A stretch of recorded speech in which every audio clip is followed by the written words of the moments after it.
No. Okay. My name is Tammy Morgan, and I teach at the Lake Placid High School, which is a public high school in Lake Placid, New York, the home of the '80 Winter Olympic Games.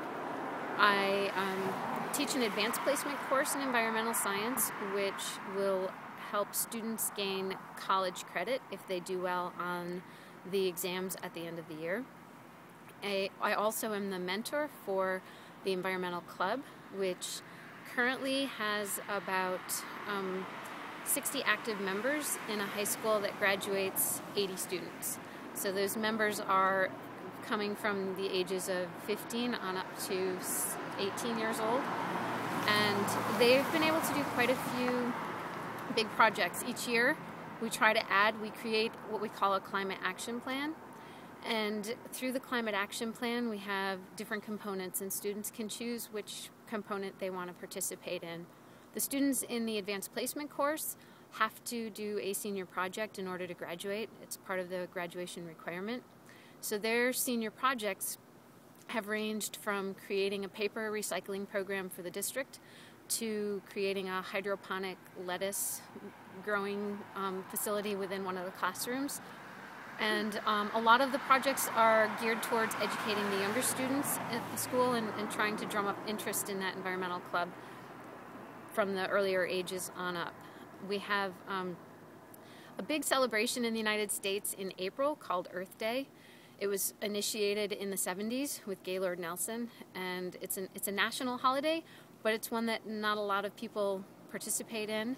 And my students are trying to get more people to be very active in it. So they usually do a lot of educational programs that day for the younger students. They last year created a game that was kind of a little skit where the middle school children competed against the high school stereotypic children, and they hedged it so that the younger kids could win, and they were asking questions about the environment. And that really engaged them quite a bit, and they enjoyed it. And it made learning about climate change a lot more fun than just sitting in a classroom. They also, after participating in the little skit, students went up to the classrooms and they helped to design recycling bins for each of the classrooms. We recycle paper and all of the bottles and cans that come out of every classroom. So every room has a poster with 2 bins, 1 bin for the paper, and underneath the paper bin they can put cardboard if there are any cardboard wastes coming out of the classroom.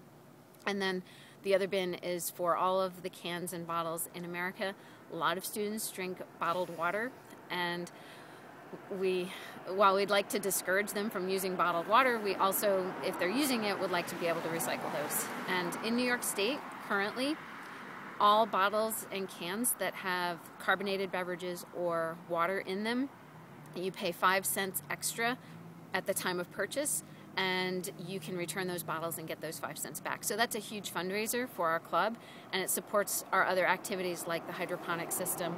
We have 2 school gardens. Just down the road, there is a community center for the youth in our community, and we have a garden there that produces mainly herbs for our garden. We grow all of the garlic, the oregano, and the basil for the school cafeteria. And we're trying to expand upon that. We have another garden which is a little bit farther from here, and that produces potatoes and carrots and some root vegetables that grow well in the Adirondacks without a lot of care throughout the summer, because I don't have students during the summer. And in addition to the garden, we had to create a water system at the youth center. So I've had students create gutter systems with a rain barrel collection system. And we also have a compost system, and we currently are composting the waste from the cafeteria. All of these programs each year get a little bit bigger, a little bit better, so each student builds on the work from the previous years. One of the greatest projects to come out of this environmental club was the Adirondacks Youth Summit, which occurs at a local museum, a natural history museum, about 20 miles from this location.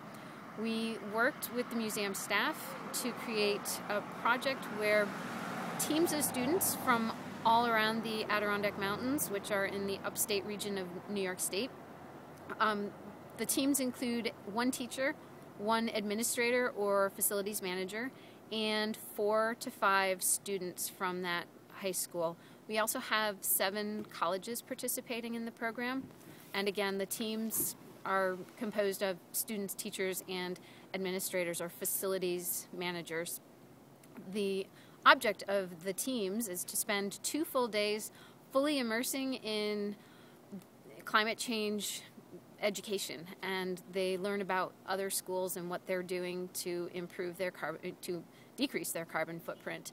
And through collaborating between the different districts and gaining information from experts in the field, they're hopefully able, after 2 days, to come up with a plan that is unique to their own district. And that's probably our greatest accomplishment. This was the 2nd year. This is 2010.